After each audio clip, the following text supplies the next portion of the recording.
बिस्मिल्लाहिर्रहमानिर्रहीम। अस्सलाम वालेकुम नाज़रीन, प्रोग्राम क्रॉसिंग लाइंस में खुशामदीद। मैं हूँ यासिर रशीद। नाज़रीन, वफाकी दारुल-हुकूमत इस्लामाबाद के Pakistan institute of medical sciences यानी पिम्स के नर्सरी वार्ड में लगने वाली आतिशज़दगी का वाक़या सिर्फ एक अस्पताल में लगने वाली आग नहीं, बल्कि एक ऐसा दिल दहला देने वाला सानेहा है जिसने ये सवाल खड़ा कर दिया कि अगर वफाकी दारुल-हुकूमत के एक बड़े सरकारी अस्पताल में नौमौलूद बच्चों की जानें इस तरह चली जाएं तो आम शहरी अपनी जिंदगी के तहफ़्फ़ुज़ के लिए किस पे भरोसा करें।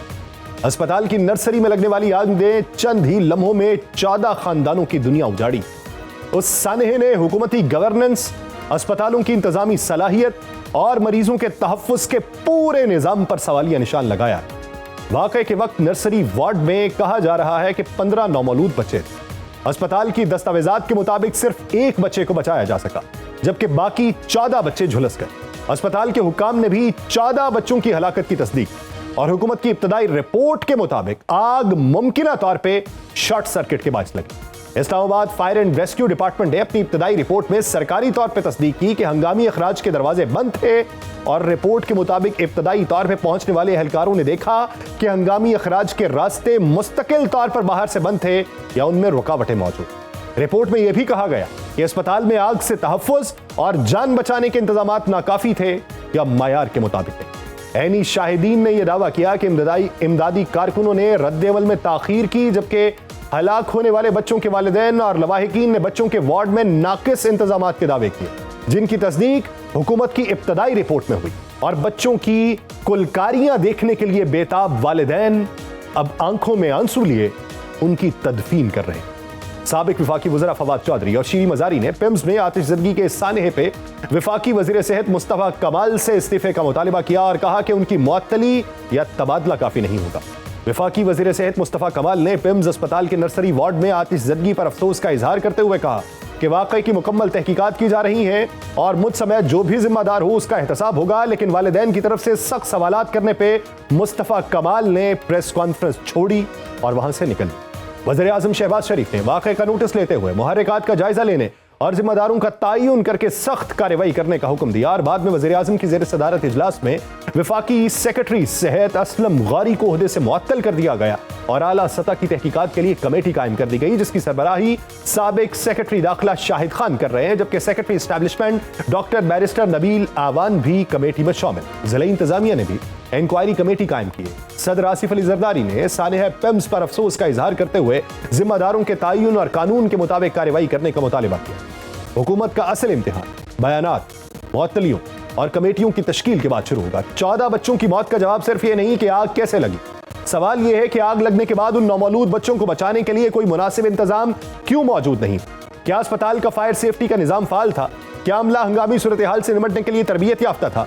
क्या नर्सरी वार्ड को दरपेश खतरात का बाकायदा जायजा लिया गया? और अगर तफ्तीश सिर्फ चंद अफराद को जिम्मेदार करार देकर खत्म हुई तो हम इस सानहे से कुछ नहीं सीखेंगे, क्योंकि गुज़श्ता साल जून में पंजाब के जिला पाकपतन के DHQ अस्पताल में भी इंतजामी गफलत की वजह से सिर्फ एक हफ्ते में 20 बच्चे हलाक हुए थे। इसलिए असल इंसाफ अब यह होगा कि उन सानहे के जिम्मेदारों का तयन हो, मुल्क भर के तमाम अस्पतालों का हिफाजती निजाम दुरुस्त हो और किसी दूसरे खानदान को कभी ऐसी आजमाइश से ना गुजरना पड़े।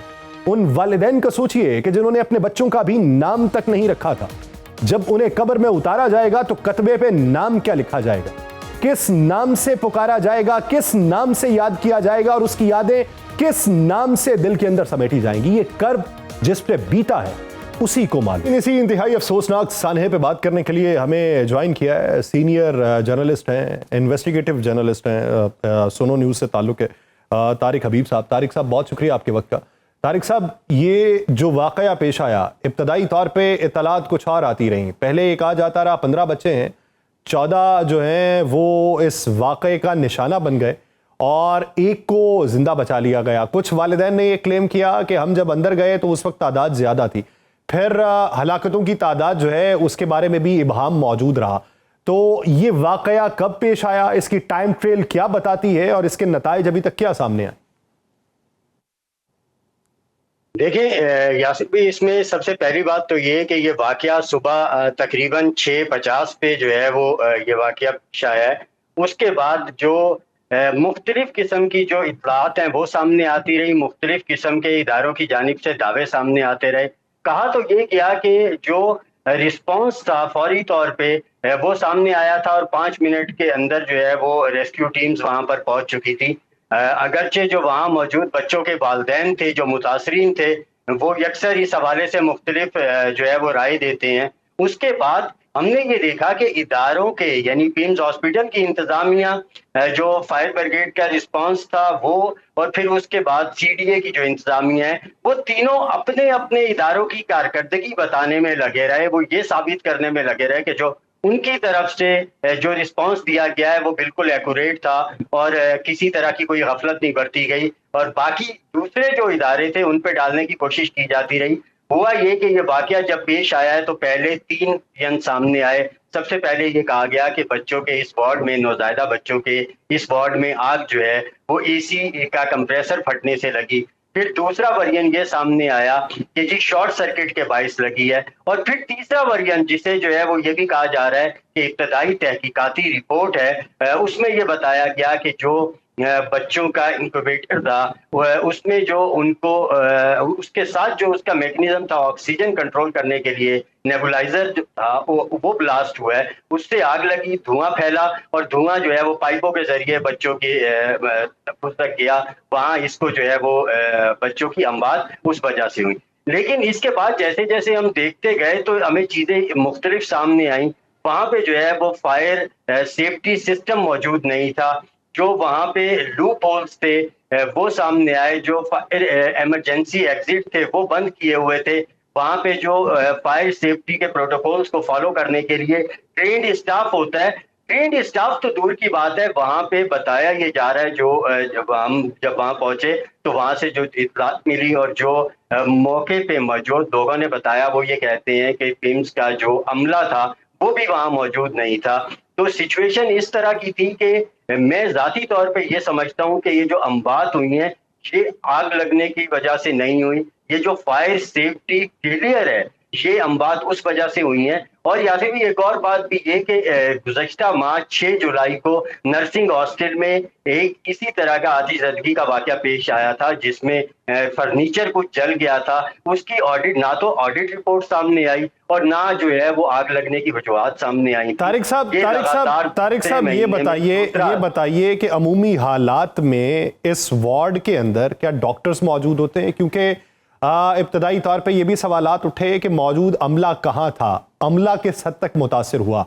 वहाँ पर एक मुतासिरा जो खातून थी जिसका बच्चा इस वाक़े के अंदर लुक़मा-ए अजल बना है, उसने ये सवाल उठाया कि मैं जब ऊपर जा रही थी तो तब जो डॉक्टर्स थे वो भी हमारे साथ थे, तो यानी ऊपर अमला भी कोई मौजूद नहीं था जो ड्यूटी पे था।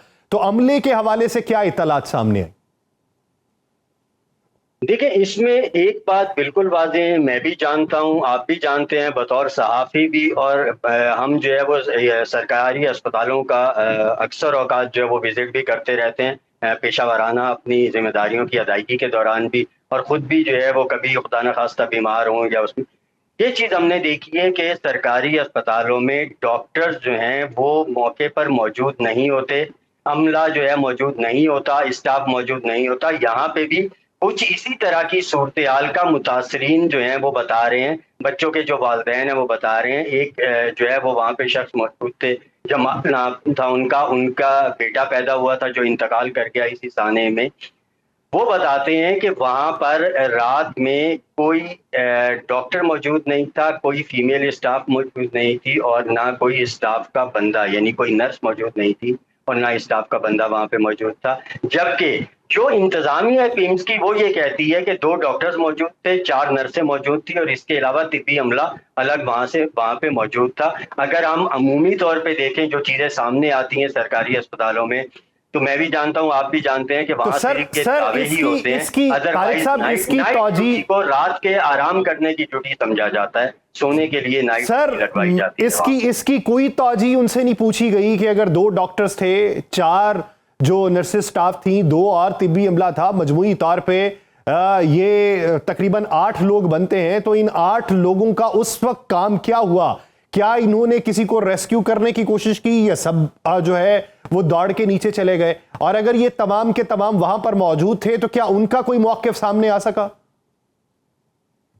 देखिए अभी तक इस तरह का कोई जो है वो सामने नहीं आया, लेकिन एक चीज आप देखें, अगर ये 8 लोग वहां पे मौजूद थे तो फौरी तौर पे उन 8 बच्चों को तो बचाया जा सकता था। एक एक बच्चा भी अगर एक एक शख्स वहां से उठाता, एक एक जो स्टाफ मेंबर है वहां से उठाता, तो 8 बच्चे बचाए जा सकते थे। जो एक बच्चा बचाया गया है वो ये इंतजामिया दावा कर रही है कि उनकी फीमेल डॉक्टर ने बचाया है, जबकि उस बच्चे की वालदा वहां पे कहती है, सॉरी, उस बच्चे की खाला ये कहती है कि इस बच्चे को मैं उठा के भागी हूँ और मैं नीचे लेके आई हूँ, और उस खाला की हिमायत में वहां मौजूद लोग बता रहे थे कि ये खातून जो है ये इस बच्चे को लेके नीचे उतरी हैं। तो ये क्रेडिट जो है इंतजामिया लेके अपनी इस नाअहली का जो है वो कुछ हिस्सा, कुछ जो माइनर सा कोई पोर्शन है उसे धोना चाहती है। असल में मामला ये है कि ये 15 बच्चों की हम बात हुई है। और यहाँ पे भी एक बात और, वहां पे जो मौजूद लोग हैं उनका ये दावा है कि वहां पर वार्ड में 15 से ज्यादा बच्चे थे, और ये अब इंतजामिया इन अमवात को छुपाने के लिए सिर्फ 15 बच्चों की बात कर रही है, 14 बच्चों की बात कर रही है। बच्चे वहां पर ज्यादा थे।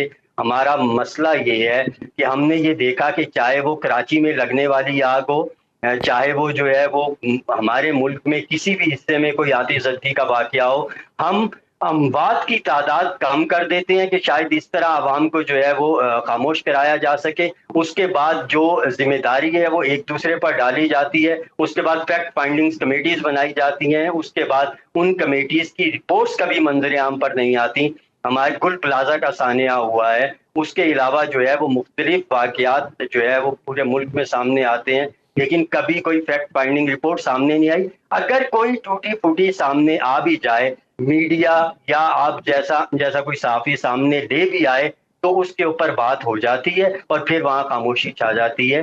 15 बच्चों की हम बात हुई है। ये किसी और माशरे में, किसी और मुल्क में ऐसा हुआ होता तो पूरी हुकूमतें उसके ऊपर जो है वो इस्तीफा देती थी, बरतरफ हो जाती। तारिक साहब ये बताइए, जो सेक्रेटरी को ओहदे से हटाया गया सर हंगामी अखराज का रास्ता था, उसको वायर लॉक लगा के बंद करने की इत्तलात है, और उसकी तौजीह ये है कि यहां से बच्चे अगवा होते थे या उनको चोरी करने की कोशिश की जाती थी तो ये बंद कर दिया गया। तो अस्पताल इंतजामिया से इस ज़िमन में सवाल नहीं हुआ कि यहां पे गार्ड की तैनाती क्यों ना हुई और इसको मुस्तकिल तौर पे बंद क्यों किया गया? और फिर दूसरी बात यह कि अगर उसे बंद किया गया है तो उसकी चाबी किसके पास मौजूद थी? वो सिक्योरिटी गार्ड कहां पर मौजूद था, या वो इंतजामिया कहां पर मौजूद थी कि जब फायर फाइटर्स आए तो उनको दीवार तोड़ के और खिड़की तोड़ के अंदर दाखिल होना पड़ा? यासिर भी, जब इनसे सवालात किए जाते हैं तो इनके इब्तदाई तौर पे जो जवाब था इंतजामिया का वो ये था कि यहाँ से चूंकि बच्चों के चोरी होने के वाकयात हो रहे थे तो इसलिए फायर एग्जिट जो थे वो बंद कर दिए गए थे। पहली बात तो ये कि इनसे ये पूछा जाना चाहिए कि बच्चे कैसे चोरी हो रहे थे वहां पे। आपकी सिक्योरिटी, आपके इंतजामात, इसका मतलब है कि आपकी नाअहली का मुंह बोलता सबूत है, और ये बच्चे वहां से चोरी। और आज जो है जो इंतजामात आपने बच्चों की चोरी रोकने के लिए किए, उसका नतीजा ये निकला कि 15 बच्चों की अमवात हो गई, जो इंतजामिया बता रही है, जबकि मुतासरीन तादाद कहीं ज्यादा बताते हैं।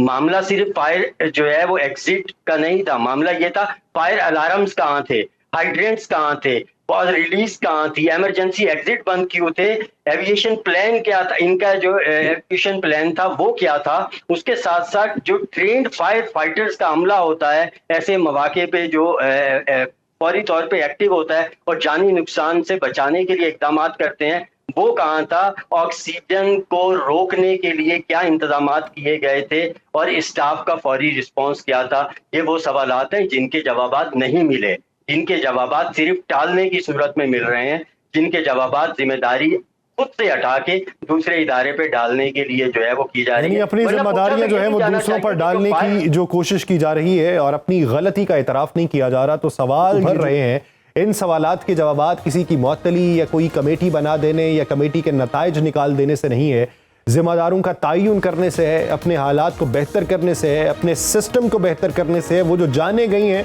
उनका मुतबादिल क्या होगा? क्या सिर्फ ये कि एम्बुलेंस उन्हें मुहैया की गई कि ये जो लाशें हैं इनको घरों तक पहुंचा दिया जाए और उसके पैसे वसूल ना किए जाएं, या फिर उन तमाम लोगों की दादरसी करने पे है और दूसरे वालिदैन को पैगाम देने पे है कि किसी और माँ की गोद इस तरीके से नहीं उजड़ेगी जिसने अभी नाम तक ना अपने बच्चे का रखा हो और जिसने जो ख्वाब बुने हो वो हकीकत का रूप नहीं धारे। गुजारेंगे, उन ख्वाबों को हकीकत का रूप धारने की यकीन दहानी जो है वो इस वक्त हुकूमत की जिम्मेदारी है। तो देखना यह है कि हुकूमत अपनी जिम्मेदारी किस हद तक पूरी करती है। बहुत शुक्रिया तारिक हबीब साहब इस हवाले से अपना वक्त देने के लिए। नाज़रीन, दीगर इश्यूज़ पे बात करेंगे एक शॉर्ट ब्रेक के बाद। कहीं नहीं जाएगा।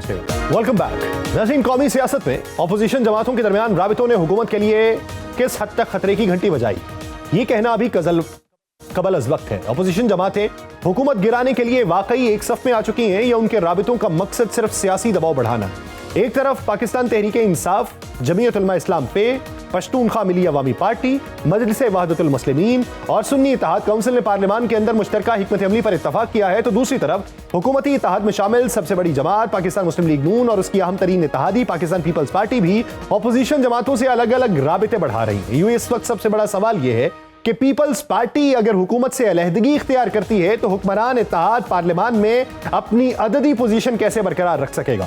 मुत्तहिदा अपोजिशन की पार्लियामानी पार्टियों के पहले मुश्तरका इजलास में अपोजिशन के तमाम अरकान ने ईवान में इत्तेहाद की हिमायत की और कौमी उमूर पर मुत्तफ़िका मौक़िफ़ इख्तियार करने और हुकूमत को टफ टाइम देने पर इत्तफाक किया।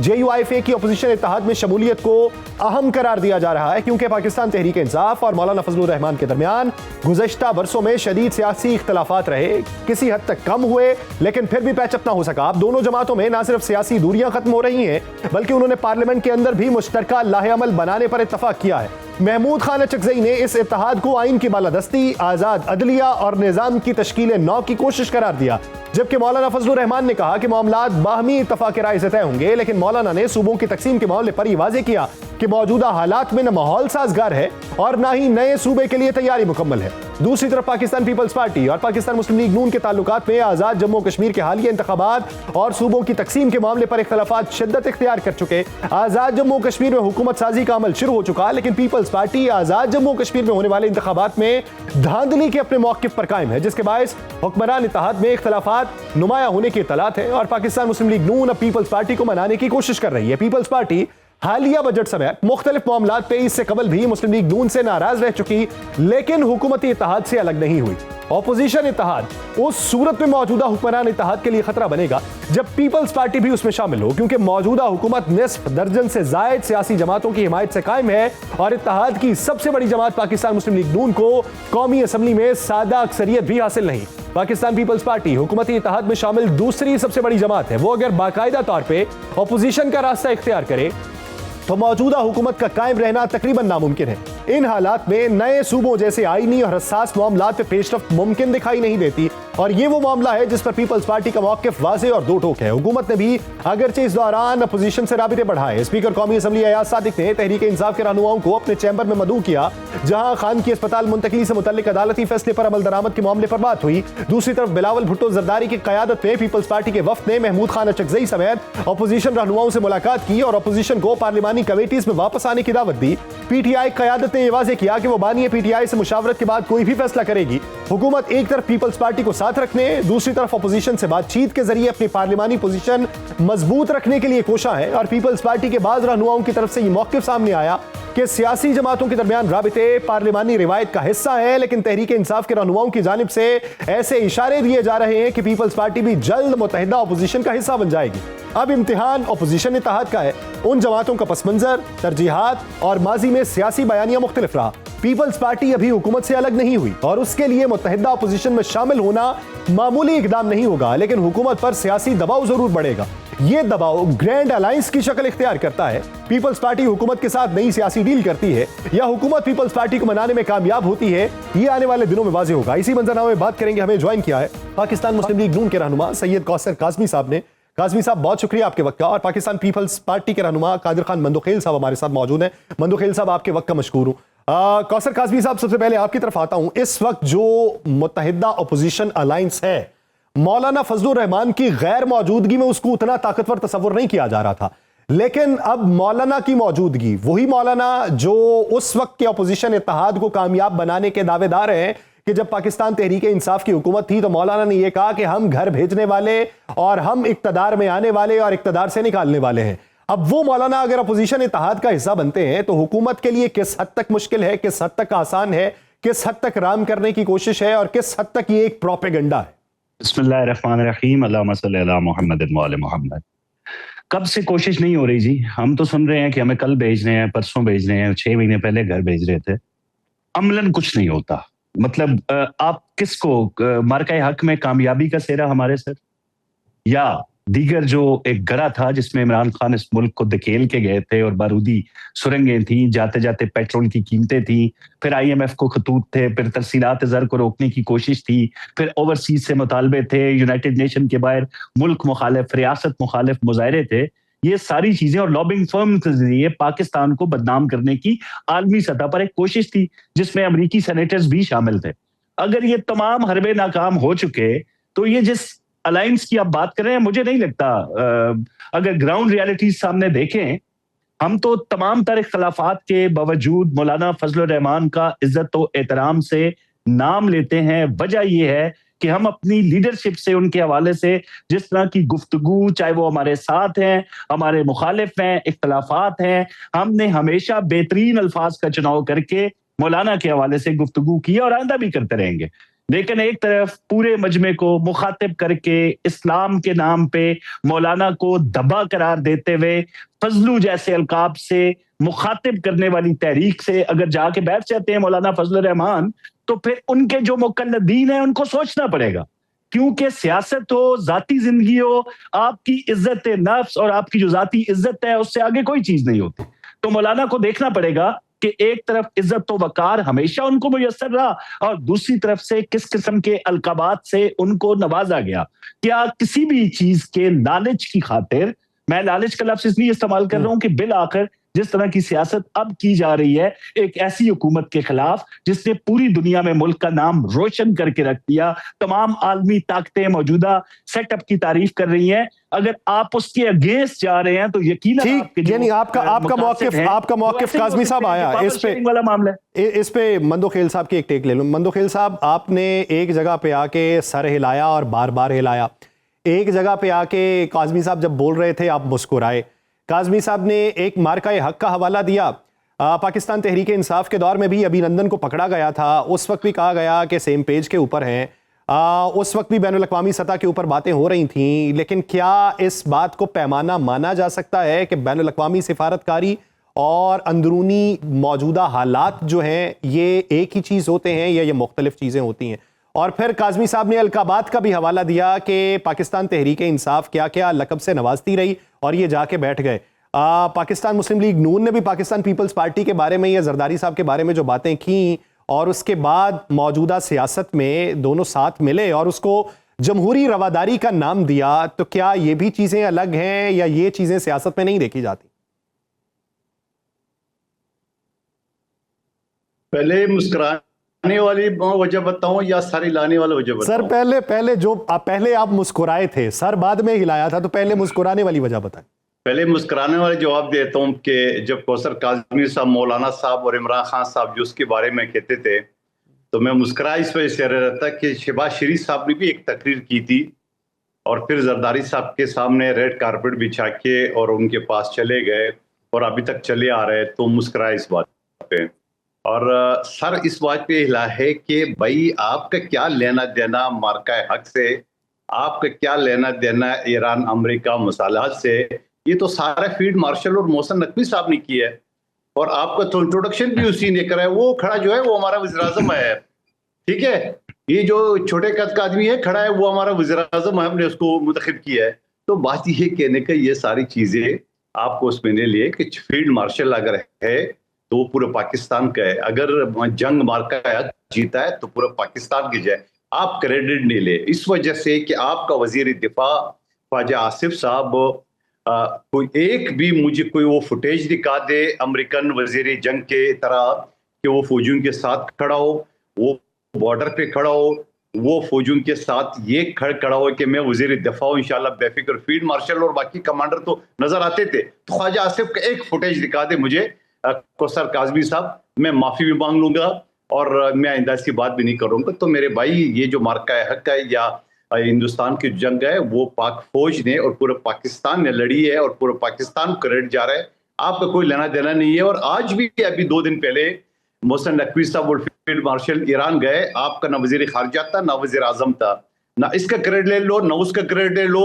आप क्रेडिट इस बात को लो कि आप हुकूमत चला रहे हो, आप एक सिंबॉलिक वजीर आजम हो और आप उसका क्रेडिट जरूर ले। आज आपके नाक के नीचे कैपिटल इस्लामाबाद में जो आपने जिस मुखबर खास को वजीर सेहत बनाया है, वहां जाके जो उसने प्रेस कॉन्फ्रेंस में लोगों के साथ बदतमीजी की है वो भी आपके सामने है।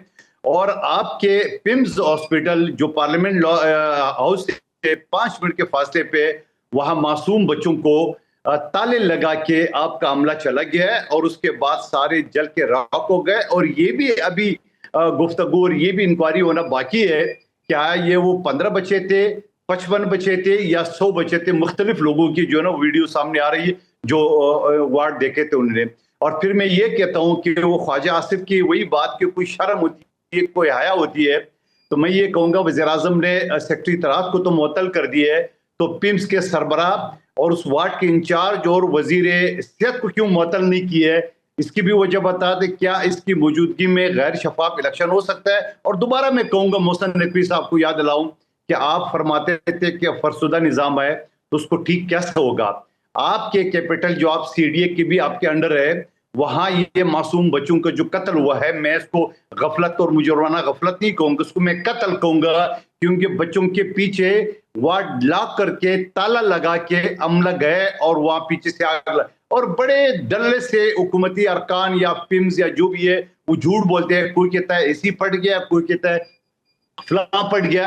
अरे बाबा, जब ताला लगा हुआ था कोई जा नहीं सकता था, वो अंदर रॉक हो गया, सब खत्म हो गया, तो आप कैसे? लेकिन मैं कहता हूं इसकी इंक्वायरी होना चाहिए कि ये बच्चे थे कितने, ये टोटल बच्चे थे कितने, क्योंकि 55, 100 और 15 का फिगर आ रहा है। तो मैं ये समझ रहा हूं कि वजीर दिफा, पिम्स के सरबराह इमरान और वार्ड के इंचार्ज जो भी है उनको जो है ना वो मुअत्तल करके और इसे इस्तीफे लेके और उसके बाद शफाफ इंक्वायरी उसकी होनी चाहिए। शफाफ इंक्वायरी उसकी होनी चाहिए, जुडिशियल इंक्वायरी होनी चाहिए या GIT होना चाहिए, ताकि ये सारे मरकज सामने आ जाए। आप सूबों को टुकड़े करने पे तो तुले हो और आपकी वफाकी वजारत से आपका एक अस्पताल और एक क्लिनिक जो पूरे पाकिस्तान में आप जिसके वजीर हो, पोली क्लिनिक का और पिम्स का, वो आपसे नहीं संभाला जा रहा है। माजी में तो बड़े कत्लेआम है और बल्दिया फैक्ट्री के 269 लोगों को जिंदा जलाने वालों को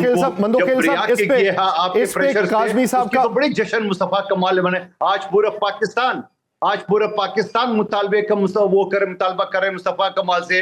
तो मैं कौसर काजी से कहूंगा कि आप अपने वज़ीर आज़म को ये कहे, अपनी हुकूमत को, कि वो नवाज शरीफ साहब ने भी मुतालबा किए शफाफ इंक्वायरी का। शफाफ इंक्वायरी इन लोगों की मौजूदगी में नहीं हो सकते जब तक आप उसको बरतरफ नहीं करेंगे, उससे पहले शफाफ इंक्वायरी नहीं हो सकती। काज़मी साहब, मैं अलग से सवाल करना चाहता था, लेकिन मुझे इस सतह की उम्मीद नहीं थी कि वो इत्तेहादी पार्टी जिसकी बदौलत पाकिस्तान मुस्लिम लीग नून इस वक्त विफाक के अंदर मौजूद है, इस हद तक जो है वो बयानात में इख्तलाफात होगा। तो अभी जो मंदोखेल साहब ने कहा है, अगर उसका ही जवाब पहले दे दें तो फिर अगले सवाल की तरफ चलता हूँ। मुझे हैरत हुई है कि एक सीनियर सियासतदान जिनका एक बहुत बड़ा तजर्बा है सियासत में, वो इस तरह की गुफ्तगू करेंगे जिस तरह मैं PTI की ये जो अभी हाल ही में नौमौलूद सियासतदान है उनके मुंह से हमेशा सुनता हूँ।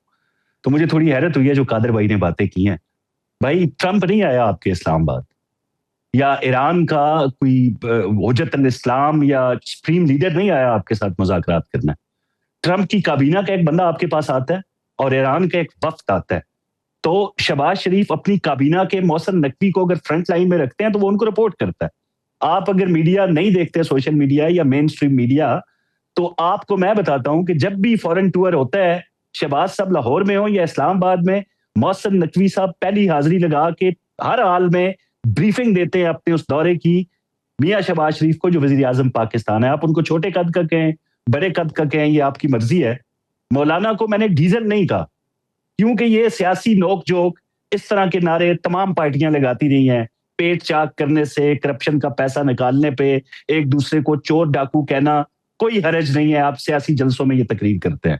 लेकिन जब एक उलमाए हक जिनको आप कहते हैं, जब वो दीन का एक पूरा उन्होंने एक उनका जो हुलिया जो उलमाए हक का होता है, मैं उलमाए सू की बात नहीं कर रहा, क्योंकि मौलाना फजल रहमान की एक इज्जत है न सिर्फ पाकिस्तान में बल्कि पूरी दुनिया में। जितने लोग हैं, चाहे उनका ताल्लुक किसी भी मकतब फिक्र से हो, वो उनकी इज्जत करते हैं। जब एक बंदा स्टेज पे खड़ा होके उनके उस किरदार की नफी करेगा, इमरान खान जिसका नाम है कि मैं इसको मौलाना मानता ही नहीं, ये फजलू, तो वो जो सियासी इदारे हैं वो बहुत छोटे रह जाते हैं, उनकी कोई वुकत नहीं होती। अलामा के जो मुकल्लदीन है मौलाना के, वो यकीनन ये बातें याद रखेंगे, और मुझे यकीन है कि उनमें जो अच्छे लोग, समझदार लोग हैं, उन्होंने मौलाना को बताया होगा कि हम हर चीज बर्दाश्त कर सकते हैं, लेकिन जो आपकी इज्जत और तकरीब में इस तरीके से तज़ीक का पहलू है, उस शख्स के साथ हम आपको नहीं बैठने देंगे। आगे उनकी मर्जी है, अगर वो लाइट लेते हैं इस बात को तो बेशक लेते रहें। जहां तक बात है कि आपकी हुकूमत और आश्रय पीपल्स पार्टी का, क्या आश्रय पीपल्स पार्टी का? जीबी में हुकूमत आश्रय नहीं है, तमाम तर आईनी ओहदे पीपल्स पार्टी के पास नहीं है। जब मुल्क मुश्किल दौर से गुजर रहा था, उस वक्त हमने इनको वजारतें देने की ऑफर बार बार नहीं की, एक लंबा अरसा काबीना को नहीं बढ़ाया, क्योंकि बहुत मुश्किल टाइम था, सवालों का जवाब देना पड़ता था, तमाम तर बोझ जो है वो मुस्लिम लीग नून के ऊपर था, जो कि एक इत्तेहादी हुकूमत थी जनाब, उसमें ये शरीक नहीं होते। अब भी आके तमाम आईनी ओहदे इनके पास है, तो मतलब ये है कि तनकीद का तमाम तर रुख पीएमएलएन की तरफ होगा, तमाम तर आईनी ओहदे ये एंजॉय करेंगे, और जब मुश्किल वक्त आएगा ये हमें ब्लैकमेल करेंगे। ये तो नहीं हो सकता भाई, ऐसा नहीं हो सकता। जहां तक मार्का हक की बात है, उन्होंने कहा जी आप कौन होते हैं, क्रेडिट तो फौज हमारी है, खुशकिस्मती से हुकूमत पाकिस्तान पीएमएलएन की है, वज़ीर आज़म पाकिस्तान है, फील्ड मार्शल जो है वो बताते हैं कि मार्काए हक के वक्त किस वक्त प्राइम मिनिस्टर को इत्तला दे के उनसे इजाजत ली गई। या तो मैं फील्ड मार्शल की बात मान लूं जो वो शहबाज शरीफ के हवाले से कहते हैं, या पूरी कौम कादर बंदोखेल साहब की बात मान ले कि इनका कोई लेना देना नहीं है। फैसला मैं आप पे छोड़ देता हूं। फिर तारीफ होती है, अब ये कह रहे हैं ना जो किया है मोहसिन नकवी साहब ने किया है, एक ट्वीट ट्रम्प का बता दें जिसपे मोहसिन नकवी का जिक्र हो। भाई वो अमेरिका जिसको सुपर पावर आप ना माने, वो बता रही है मंदोखेल साहब भाई बहुत लंबा, एक सेकंड ना, बहुत लंबी चार्ज शीट थी, मेरा जवाब भी तो लेना। अब वहां से ट्वीट होता है शहबाज शरीफ की तारीफ होती है, वहां से ट्वीट होता है फील्ड मार्शल की तारीफ होती है, तो जिसकी हुकूमत होती है क्रेडिट उसको जाता है भाई। तो इस पे इतना परेशान या नाराज होने की कोई बात नहीं है। ठीक, कादिर खान मंदोखेल साहब, सर मेरा सवाल तो था कि अब मुत्तहिदा अपोजिशन बन रही है, तो मुत्तहिदा अपोजिशन से हुकूमत किस हद तक मुश्किल में होगी। तो सर आपकी बातों से तो तासुर ये है कि हुकूमत जो है वो पीपल्स पार्टी से मुश्किल में है, मुत्तहिदा अपोजिशन तो बहुत दूर की बात। देखिए मोहसिन नकवी साहब किसके काबिने का वजीर है? शहबाज शरीफ साहब का। कादिर खान मंदोखेल को आप एक तरफ फेंक दे। मोहसिन नकवी साहब ने कहा कि जो सालिसी का किरदार अदा किए तो फील्ड मार्शल ने किए, कोई शहबाज शरीफ साहब का नाम लिया, मैं उनके काबिना के वजीर की बात कर रहा हूँ। और मोहसिन नकवी साहब ने कहा कि ये फरसुदा निज़ाम है और हुकूमत फरसुदा हो चुका है, और अगर शहबाज शरीफ 12 के बजाय 16 घंटे भी काम करे तो फजूल है। फजूल का लफ्ज मैं ऐड कर रहा हूँ, मतलब तो उनका यही था। बाकी आप कह रहे पीपल्स पार्टी ब्लैकमेल करे, मेरे भाई आपके कायद मोहम्मद नवाज शरीफ साहब ने अपने छोटे भाई को ब्लैकमेल किए है। आपको उस वक्त वज़ीर आज़म मानूंगा जब मेरी बेटी को सबसे बड़े सूबे का वज़ीर आला बनाएंगे, मेरे समधी को अपने दूसरे नायब वज़ीर आज़म बनाएंगे, मेरे बचपन के दोस्त ख्वाजा आसिफ बमाए बांजी को वफाकी वजीर बनाएंगे। तो घर में थोड़ा ब्लैकमेलिंग देख ले कि वो नवाज शरीफ साहब एमएनए बनने के लिए थोड़ी आया था, वो तो आया था वज़ीर आज़म बनने के लिए।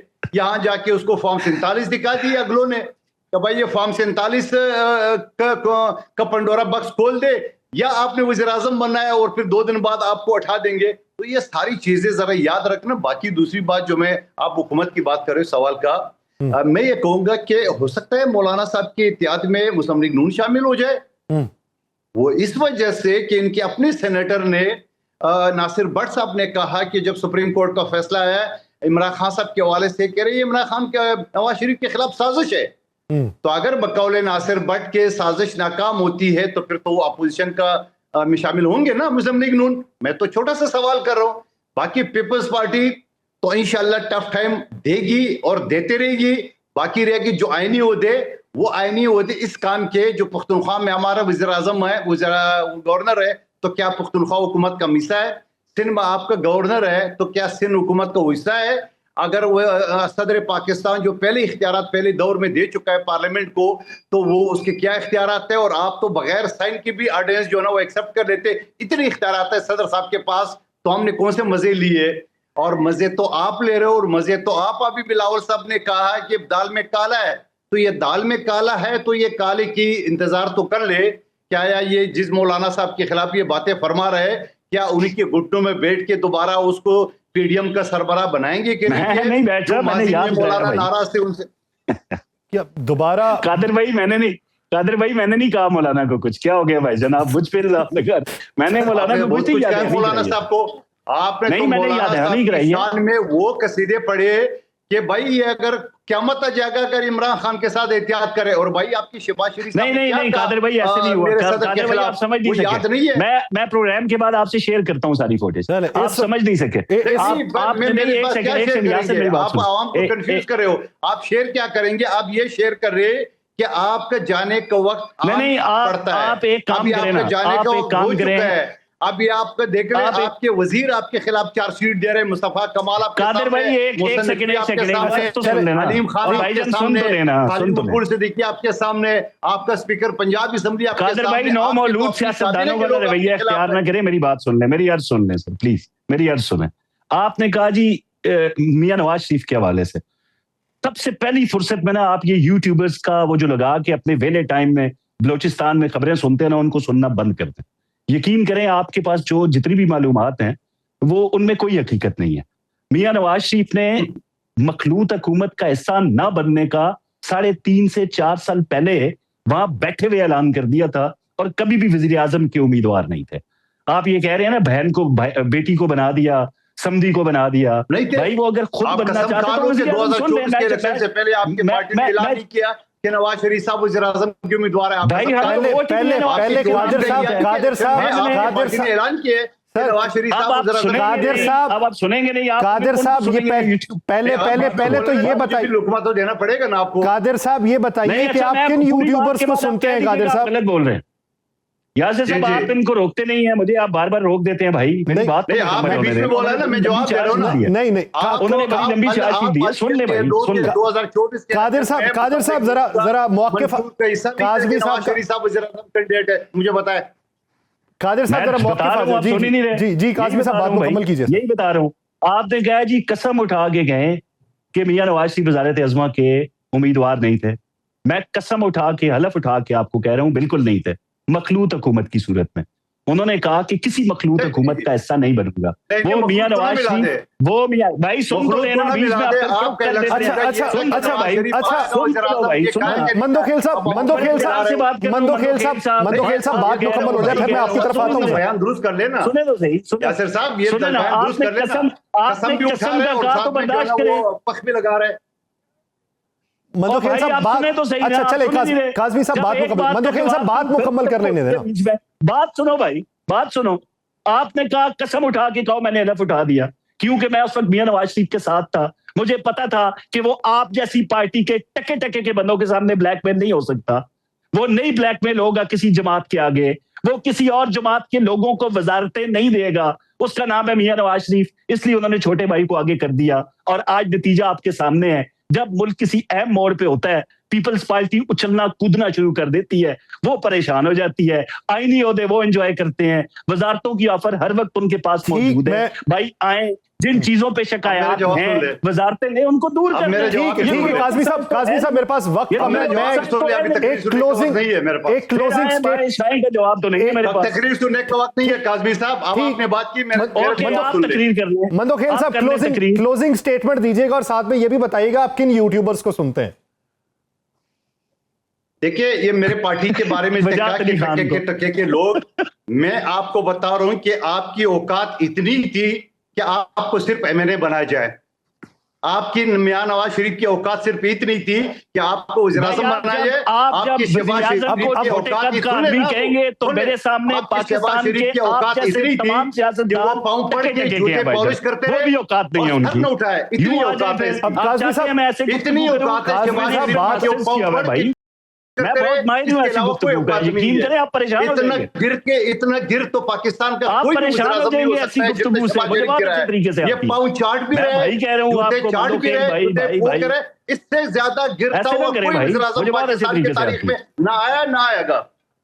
यानी ये इस वक्त मौजूदा सियासी मंजरनामा है कि जिसमें अच्छा यासिर, मैं एक बात बताऊं, पीपल्स पार्टी का कोई नहीं क्या बात सुन रहे हैं, मेरी बात सुनो, मैं बता रहा हूं आपको, जिसमें कादरमंद मेरे ख्याल में निचले दर्जे का गिर चुका है कि वो बूट पॉलिश करते हुए चाटते में कोई शर्म महसूस नहीं करता है, और पाकिस्तान की तारीख में इससे ज्यादा गिरा हुआ और बूट पॉलिश किया। वक्त काज़मी साहब और मंदोखेल साहब मेरे पास कम है, होता तो इसके ऊपर मजीद बातचीत होती, लेकिन इस मौजूदा मंजरनामे में जिस नहज तक पहुंचने वाली ये सूरत हाल है, ये अपोजिशन इत्तेहाद का मामला एक तरफ, हुकूमत और उसके इत्तेहादी का मामला एक तरफ दिखाई देता है। इल्जामात की जो बौछार है, इसके नताइज क्या रहेंगे ये आने वाला वक्त बताएगा। बहुत शुक्रिया कादर खान मंदोखेल साहब और सैयद कौसर काज़मी साहब इस हवाले से अपना वक्त देने के लिए। नाज़रीन, दीगर इश्यूज पे बात करेंगे एक शॉर्ट ब्रेक के बाद। Welcome back. नाज़रीन, अमेरिका और ईरान के दरमियान एक बार फिर जंगबंदी की कोशिशें फैसलाकुन मराहिल में दाखिल होती दिखाई दे रही हैं। रूसी मीडिया ने दावा किया है कि दोनों मुल्क नई जंगबंदी पर मुत्तफिक हो चुके हैं और उसमें स्टेट ऑफ हरमुज से आजादाना जहाज रानी की बहाली भी शामिल है, लेकिन अमेरिका और ईरान ने इन दावों की तस्दीक या तरदीद नहीं की। रूसी मीडिया के मुताबिक जंगबंदी का बाज़ाब्ता ऐलान आइंदा चंद रोज में मुतवक्के है, जिसके बाद दोनों ममालिक के दरमियान मुज़ाकरात के नए दौर का आगाज होगा। अमेरिका और ईरान ने जून के वस्त में इस्लामाबाद MOU पर दस्तखत किए थे, लेकिन एक माह से भी कम अरसे में दोबारा कशीदगी शुरू हुई।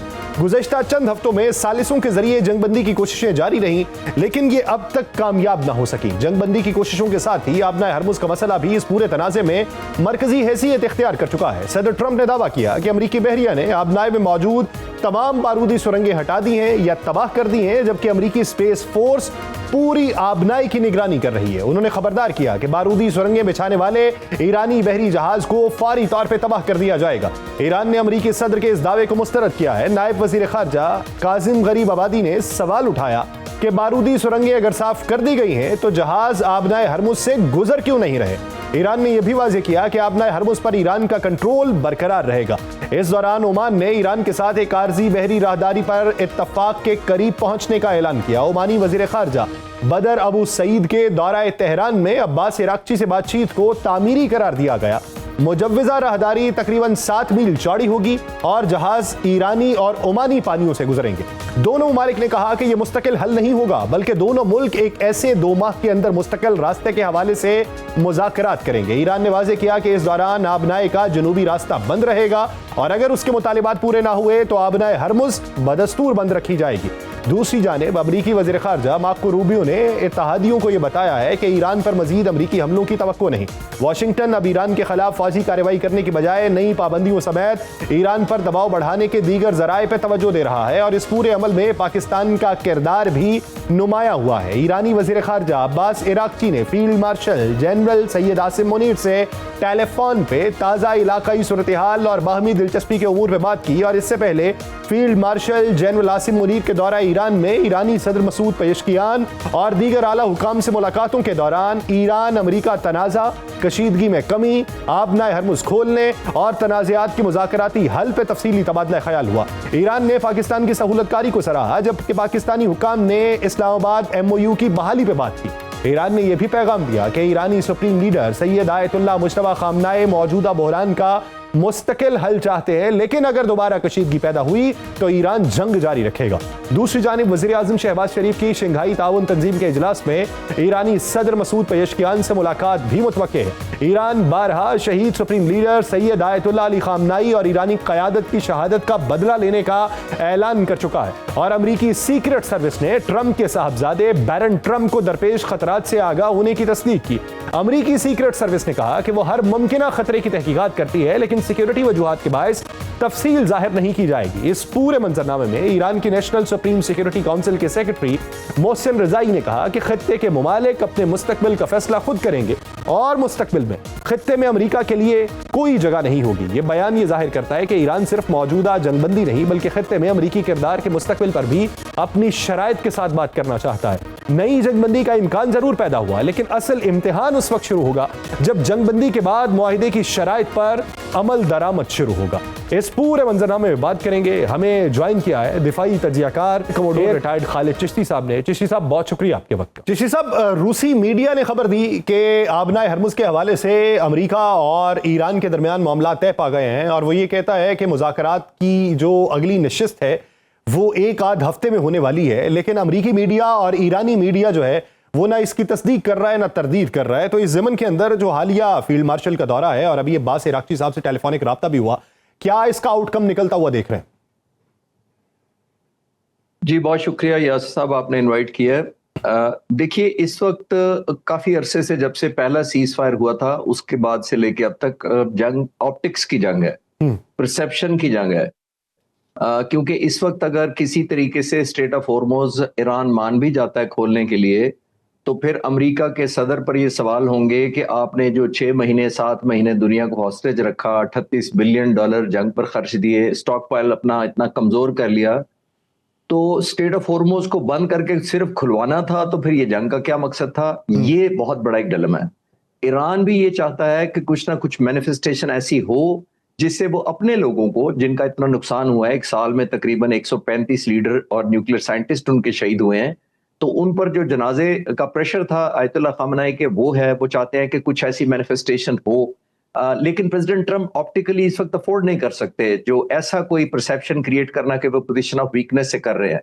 लेकिन जो अभी उन्होंने इकोनॉमी करने की, उनको कॉर्नर करने की, आइसोलेशन करने की, सैंक्शंस करने की जो अभी नई मुहिम शुरू की है, मेरी नजर में वो भी आउट ऑफ सीक्वेंस है। आउट ऑफ सीक्वेंस मैं इस तरह कहता हूं कि हमेशा ये जो इकोनॉमिक सैंक्शंस और ये क्वारंटीन इस तरह के किए जाते हैं, वो जंग से पहले किए जाते हैं, और जंग के बाद जब मिलिट्री सोल्यूशन ना निकले तो फिर इकोनॉमिक ऑप्शंस, तो एक किस्म का एक्सेप्टेंस होती है कि मिलिट्री ऑप्शन नहीं रही, अब हम इकोनॉमिक ऑप्शंस पर जा रहे हैं।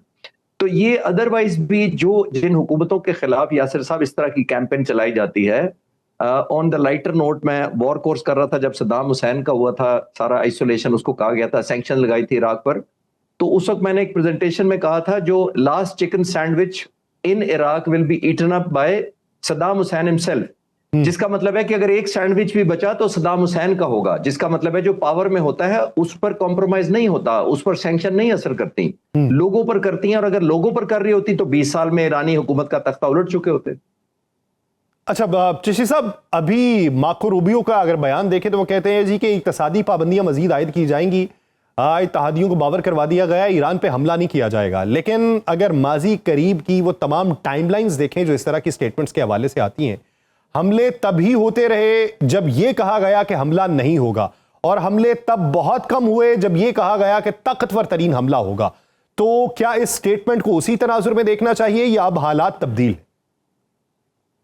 नहीं, कोई तब्दील नहीं हुए, और खास तौर पर प्रेसिडेंट ट्रंप के टेन्योर के दौरान तो बिल्कुल ही तब्दील नहीं हुए। वो इसलिए तब्दील नहीं हुए कि हमने देखा कि जब भी प्रेसिडेंट ट्रंप जो कुछ कहते हैं वो मैनिफेस्ट नहीं होता, और जो मैनिफेस्ट होता है वो कहा नहीं होता। बिल्कुल आपने ठीक इशारा किया। सबसे बड़ा इस वक्त जो डिलेमा ही यही चल रहा है ट्रस्ट डेफिसिट का।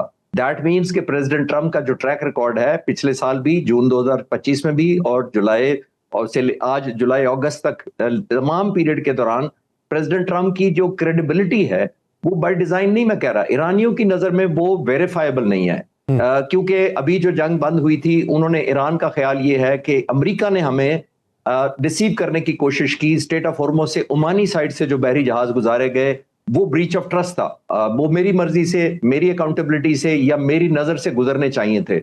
ये एक ट्रस्ट डेफिसिट था। फिर उन्होंने, आपने देखा होगा, जब उन्होंने बैलिस्टिक और क्रूज मिसाइल की बात की तो प्रेसिडेंट ट्रंप और वाइस प्रेसिडेंट कहते हैं कि जब बाकी मुल्क बना रहे हैं तो हम ईरान को कैसे मना करें, और मार्को रूबियो ने कहा कि हम किसी तरीके से ईरान को मिसाइल टेक्नोलॉजी में आगे नहीं बढ़ने देंगे। तो ईरान को ये समझ आई कि या मेरे साथ ब्लफ हो रहा है या गुड कॉप बैड कॉप हो रहा है। अभी भी मेरा ख्याल है ईरान किसी एग्रीमेंट तभी सिर्फ आएगा जब इस वेरीफाइबल मैकेनिज्म को इंश्योर किया जाएगा, और जिसके लिए बहुत सारी ऑप्शंस हो सकती हैं।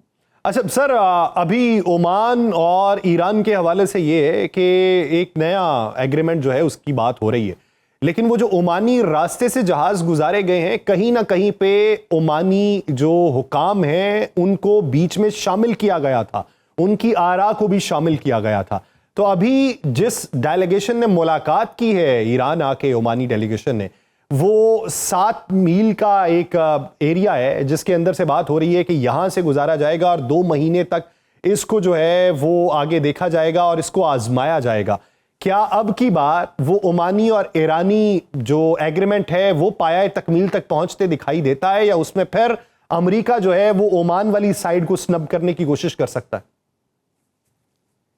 यासिर साहब, मैं बिफोर वॉर क्या हो रहा था वो गुजारिश करता हूं ताकि मैं बेहतर अपना पॉइंट पुट अक्रॉस कर सकूं। देखिए, बुनियादी तौर पर इस जंग से पहले जो एक मैकेनिज्म यहां था वो ये था कि खाली जो टैंकर होते थे वो ईरानी कोस्ट के साथ साथ आते थे और जब वो भर के वापस जाते थे तो ईरानी कोस्ट की तरफ से वापस जाते थे। उसकी वजह ये थी कि जो ईरानी कोस्ट है उसकी जो डेप्थ है वो 30 से 70 मीटर के दरमियान है। दैट मींस रिलेटिवली कम है, इसमें भरे हुए टैंकर गुजर नहीं सकते थे, क्लोजर अर्थ की वजह से कांटेक्ट हो जाता था। दूसरी तरफ ओमान की तरफ जो कोस्ट है वो तकरीबन 30 और 70 की बजाय 200 मीटर डेप्थ की है, जिसका मतलब है भरे टैंकर आसान से गुजर जाते थे। जिसका मतलब ये है कि ओमानी कोस्ट इजाजत देती है या अफोर्ड करती है आना जाना टैंकर्स का। पिछली दफा आपको याद होगा जब एग्रीमेंट हुआ था तो जो ईरान ने हमले किए कतर और सऊदी अरब के टैंकर पर, वो यही मैनिफेस्टेशन थी कि ईरान नहीं चाहता था कि टैंकर जो है वो आना और जाना दोनों ओमान की तरफ से शुरू हो जाए। अगर वो हो जाते तो ईरान की लीवरेज खत्म हो जाती। अब ये जो आप 7 किलोमीटर के पट्टी की बात कर रहे हैं, ईरान ने ओमान से ये अंडरस्टैंडिंग डेवलप करने की कोशिश कर रहा है कि अगर मेरे कोस्ट के नहीं है तो अगर न्यूट्रल ग्राउंड में भी हम रख लें तब भी manifestation, information, documentation and final permission Iran की होनी चाहिए, क्योंकि ईरान अपनी रिट नहीं छोड़ना चाहता। ये वो लीवरेज है जो हमने नहीं, अमेरिका ने नहीं, पूरी दुनिया ने उसको दे दिया है कि ये आपके पास एक लीवरेज है। अब ईरान बार्गेन के बगैर उसको लेट गो नहीं कर रहा। सर, आप समझते हैं कि इसका आउटकम उसी बुनियाद के ऊपर होगा जो एमओयू की बुनियाद थी, या फिर पोस्ट वॉर सिचुएशन देखें या ये जो तवक्कुफ था इसके हालात देखें तो अब की तशरीहात, अब की तरजीहात और अब के नजरियात कुछ तब्दील हैं और अब की सिफारिशात भी किसी और तरीके से मुरतब की जाएंगी? नहीं, मेरा ख्याल ये है कि जो एमओयू हुआ था, जो इस्लामाबाद अकॉर्ड कह लें या इस्लामाबाद एमओयू कह लें, अभी भी मुझे लगता है वो सबसे साउंड और एक वेरीफाइबल और एक जस्टिफाइड और वेल बैलेंस्ड एक डॉक्यूमेंट कह लें या एक बुनियाद बन सकती है। हुआ ये है कि उस डॉक्यूमेंट का फॉल्ट नहीं है, उसकी इंटरप्रिटेशन का फॉल्ट है। दोनों साइडें अपनी अपनी परसेप्शन के मुताबिक उन्होंने अमल दरामद किया और जंग और या सिचुएशन यहां तक पहुंच गई। अभी भी सूरत हाल वहीं पे जानी चाहिए। मेरा ख्याल है इस्लामाबाद के जो एमओयू की शिकें हैं उनको ट्यून किया जा सकता है, मिस इंटरप्रिटेशन के जो जुमले हैं उनको निकाला जा सकता है, लेकिन मेरा नहीं ख्याल कि एक नया मुआहिदा कहीं से लाया जा सकता है, बिकॉज वो दोनों साइडों के लिए, आपको सिर्फ पुरानी बात नहीं कर रहा, चंद हफ्ते पहले दोनों साइडों के लिए विन विन थी। और विन विन के लिए अगर आपका मिस इंटरप्रिटेशन की वजह से वो नहीं कामयाब हुई तो फाउंडेशन का कसूर नहीं है। जो बिल्डिंग उसके बाद खड़ी की गई है वो रॉन्ग परसेप्शन पर या कम से कम ऑप्टिक्स के लिए, अपने अपने लोगों को खुश करने के लिए, अपनी अपनी लॉबी, इलेक्शन कैंपेन, अपने ईरान के अपने ग्रीवेंसेस थे उनको एक राजी करने के लिए, और अमेरिका और इजराइल के अपने एजेंडे थे, तो उनके लिए किया गया। मेरा नहीं ख्याल कि कोई हमें नई फाउंडेशन को दुनिया को जरूरत है कि एक नया स्ट्रक्चर डेवलप करे, उसी की एक्सटेंशन होनी चाहिए, फाइन ट्यूनिंग जरूर हो सकती है। यानी पुरानी फाउंडेशन जो है उसी को ही आगे बढ़ाया जा सकता है। सर, अगर मुज़ाकरात की मेज पे ही आना है, अगर ये दरमियानी रास्ता ही निकालना है, तो फिर सवाल ये है कि ऐसे वक्त के अंदर ईरान पे सख्त तरीन इक्तसादी पाबंदियां क्यों लगाई जा रही हैं? ऐसे वक्त के अंदर रिवॉर्ड फॉर जस्टिस का जो डिपार्टमेंट है वो मार्च में इजरा की गई 5 ईरानी जनरल्स की जो मुखबरी है उसके ऊपर $10 मिलियन का वो एक पर्चा निकालता है और उसे फिर अगस्त के आखिरी हफ्ते में दोबारा उसको वो शाया कर देता है, जिसमें 2 ईरानी जनरल्स जो हैं वो मौजूदा जंग के अंदर शहीद हो चुके हैं।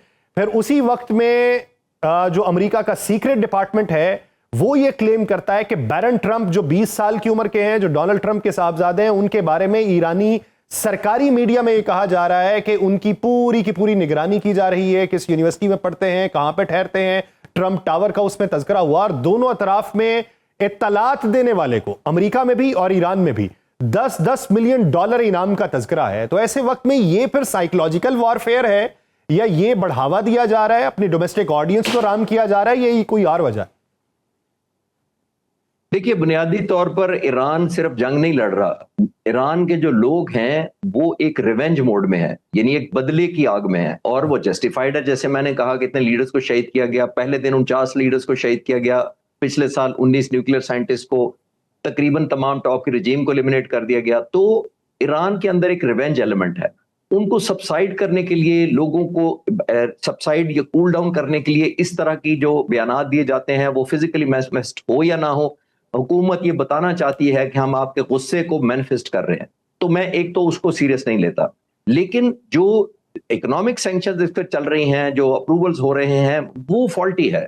मेरी नजर में फॉल्टी इसलिए है कि इस तरह की जो इकोनॉमिक सैंक्शंस होती हैं वो यासिर साहब जंग से पहले होती हैं, यानी प्री वॉर आप इस तरह के टैक्टिक्स करके क्वारंटीन करते हैं, आइसोलेट करते हैं, इकोनॉमिक स्ट्रैंगुलेशन करते हैं, उनका जो करेंसी है वो गिर जाती है, जॉब अपॉर्चुनिटीज कम हो जाती हैं। तो ईरान तो पहले ही सफर कर रहा है।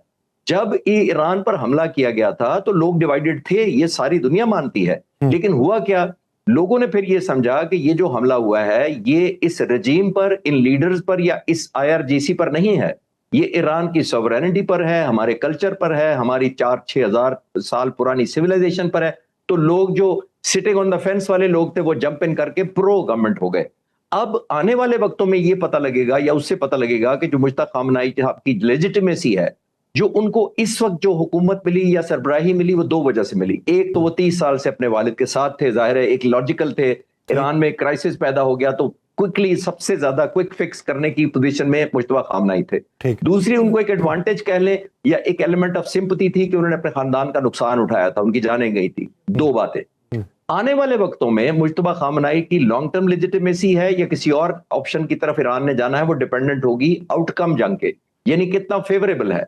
इसीलिए मैंने कहा कि अगर आज ईरान ये अनाउंस कर दे कि मैं स्टेट ऑफ हॉर्मुज़ को छोड़ रहा हूं, ओपन कर रहा हूं, तो ये प्रेसिडेंट ट्रंप के लिए एक्सेप्टेबल इसलिए नहीं है कि फिर लोग वही पूछेंगे कि फिर आपने जंग क्यों की थी। ऑल्दो ईरान ऐसा करेगा नहीं। तो लीवरेज वर्सेस लीवरेज चल रहा है, ऑप्टिक्स वर्सेस ऑप्टिक्स चल रहा है। लेकिन मेरा ख्याल है कि अमेरिका के पास ऑप्शंस आर रनिंग आउट।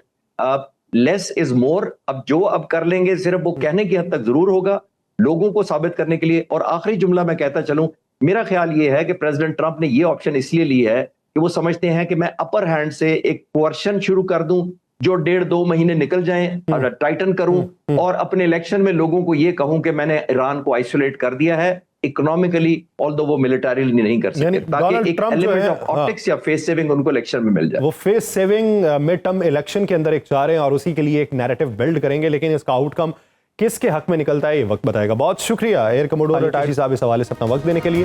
नाज़रीन, प्रोग्राम का वक्त खत्म हो जाता है, मुझे दीजिए इजाजत। आपसे मुलाकात होगी कल के रोज। अपना बहुत सा ख्याल रखिएगा। अल्लाह के बाद।